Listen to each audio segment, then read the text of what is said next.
Salam keluarga seperjalan mengikut Kristus. Tema perenungan kita hari ini adalah berpisah dengan sukacita, bukan dengan duka cita. Saya bacakan firman Tuhan di dalam Lukas pasal 24 ayat 52 mengatakan demikian. Mereka sujud menyembah kepadanya, lalu mereka pulang ke Yerusalem dengan sangat bersukacita.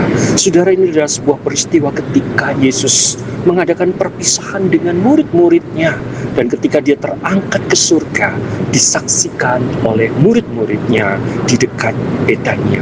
Namun hal yang menarik, perpisahan bukan seperti banyak peristiwa di dunia ini yang menimbulkan kesedihan, duka cita karena ditinggalkan orang yang dicintai.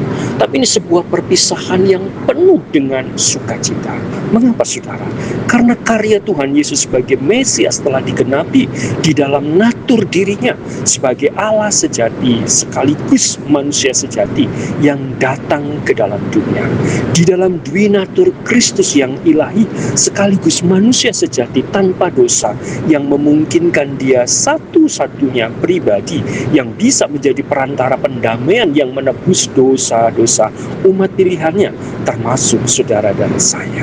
Jemaat dikasih Tuhan, Kristus Yesus telah ditentukan harus mati dan bangkit pada hari yang ketiga sesuai dengan kitab suci yang telah dinubuatkan oleh kitab para nabi dan kitab Mazmur. Ketika hal itu telah digenapi oleh Tuhan Yesus di dalam karya salib dan kebangkitannya, barulah mata hati murid-murid dibukakan oleh Roh Kudus sehingga mereka baru bisa mengerti dan makin percaya dan makin mengenal siapa Yesus yang adalah Sang Mesias itu. Saudara yang dikasihi Tuhan, Kristus yaitu Mesias yang dijanjikan sesuai kitab suci adalah pengharapan bagi Israel. Selama pelayanan 3,5 tahun di dunia, ia tinggal bersama murid-muridnya dan mereka melihat mujizat-mujizatnya, mendengar pengajaran nilai-nilai kerajaan Allah sampai pada waktu penggenapan Yesus Sang Mesias itu harus ditentukan mati dan bangkit pada hari yang ketiga. Tiba saat sebuah perpisahan yang penuh kemuliaan di mana Yesus yang telah bangkit itu terangkat ke surga disaksikan oleh mereka dengan penuh berkat dan kemuliaan.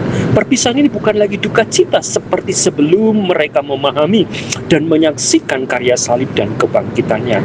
Sebab Yesus pernah berpesan bahwa saatnya ia akan meninggalkan mereka untuk kembali kepada Bapanya, sehingga hati para murid sangat berduka cita karena belum tercelik mata rohani mereka. Saudara, namun setelah seluruh karya Yesus Sang Mesias itu tergenapkan dengan kematian dan kebangkitannya, perpisahan dengan Yesus Sang Mesias itu dengan murid-muridnya di luar Betania bukan lagi perpisahan dalam duka cita, namun perpisahan dengan penuh janji berkat dan kemuliaan serta sukacita.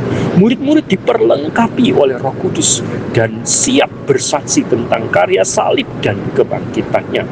Perpisahan yang memberi kepastian janji pengharapan bahwa semua orang percaya yang ditebus yang kelak akan bertemu dengan Dia di dalam kemuliaan. Saudara, apa yang menjadi refleksi bagi kita sebagai umat tebusannya? Kita diingatkan sebelum mata hati kita dibukakan untuk mengenal siapa Yesus, dan sebelum kita mengalami karya salib dan kuasa kebangkitannya di dunia ini, begitu banyak hal yang menakutkan dengan berbagai-bagai pergumulan kita karena kita merasa sendiri di dalam menghadapinya. Namun setelah Roh Kudus menghidupkan kita dan mengalami kasih penebusan Kristus, maka hidup kita tetap diwarnai dengan sukacita dan berkat janji pengharapan bahwa Yesus Sang Mesias itu naik ke surga, menyediakan tempat bagi kita dan senantiasa hadir lewat Roh-Nya, menghibur, menguatkan kita supaya kita dengan sukacita menjadi saksi kebangkitannya lewat karya-karya hidup kita selama di dunia ini. Soli Deo Gloria.